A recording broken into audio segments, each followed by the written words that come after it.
Oh, Aiden, thank you so much. I know I'm the best teacher you've ever had. No, math is your favorite subject? I've always said that about you, Aiden. Thanks a lot, Aiden B. I'll keep up the good work, buddy, and you do too. That was Aiden, you guys. He was just telling me how great of a teacher I am. Well, here we are, back in the tackle shop. And by the tackle shop, I mean a beautiful room that Margaret made for reading that I have converted into a tackle area because we do not have our new pole barn up yet because of the coronavirus. You gotta make do. Speaking of making do, let's solve a system of linear equations by graphing. You've had some exposure to this, but I want to repeat it because it's a really important concept. The last video, solving by substitution, showed us one equation in standard form and one equation in slope-intercept form. The great thing about this particular system is that both of these equations are in slope-intercept form, which means we know how to graph them. Also, the numbers are really, really graphable. Let's take a look at what solving a system by graphing actually looks like. It's a really easy concept. I promise it's going to be your favorite way to solve a system.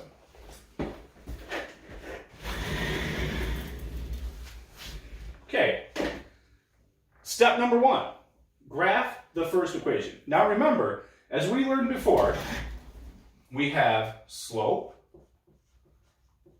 and we have y-intercept here and here. Y-intercept is your starting point on your y-axis. In this case, it's going to be 3. So we're going to start this line right here at 3. And our slope is 1/2. That tells us to go up 1 and over 2. So I'm just going to complete that.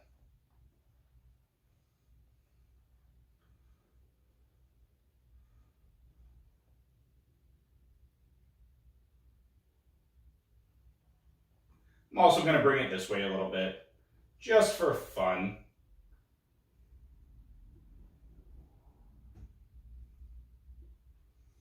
And then I'm going to run in a not so straight line, but it's going to be straight because I told you it's straight.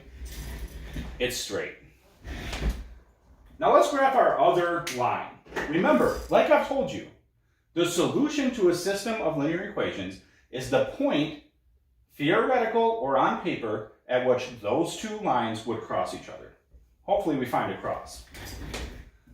Let's see, our y-intercept is 1, so we're going to start at 1. And our slope, wait a minute, there's no number in front of x. That sucks. Oh, well, I guess there's actually an imaginary 1. You know how much I love my imaginary numbers. Imaginary 1 over 1, that's our slope. So I'm going to go up 1 and over 1. I'm going to go up 1 and over 1. I'm going to go up 1 and over 1. And I came to a solution. Ooh, let me go down and down and down. Okay. So now I can draw my line through this. And I clearly see a solution right here, which is 3, 3. That is all there is to graphing systems of linear equations. Now, I will tell you, the one thing you need to look out for is that we're not always going to have graphable numbers. If this number was 600 or 200 or 25 million, that's pretty tough to graph. We probably want to look at maybe substitution or maybe even elimination, some other different form of solving a system. But this one is great because the numbers are small and I can easily graph them. Another thing you need to look for is that in order to graph both of these, well, you could use standard form, but we're really, really used to slope-intercept form. We want those to be in a graphable format of a line. You guys are really used to slope-intercept form, so I'm going to tell you that a great hint would be if you see two lines of slope-intercept form in a system, check the numbers. If they're small and graphable, you can solve it by graphing really easy, and then you don't have to do any of the math work. Because I've seen you guys do this. We did that right at the beginning of the year as kind of a refresher. You did a good job. Now, again, I want to let you guys know, this isn't really the lesson that I want to be teaching you guys super badly. But this is an important lesson, an important concept that was introduced in 8th grade. And I would, if I had my way, I would take this and I would advance us on to a bigger, deeper version of this with some caveats. But I just we can't do it. So take this, look at it, study it, and I'm going to have one sample problem for you to try to graph. Here's your system that I would like you to try to graph.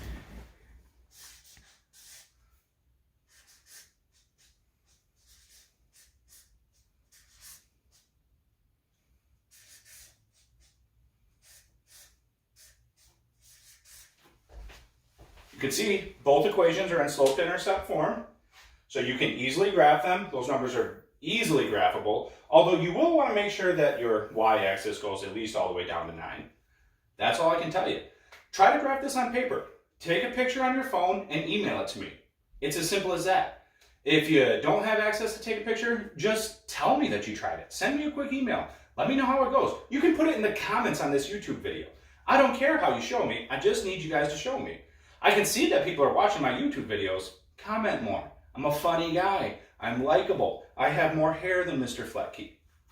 Just watch my videos. Comment. Get a hold of me. I miss all you guys. Have a great day.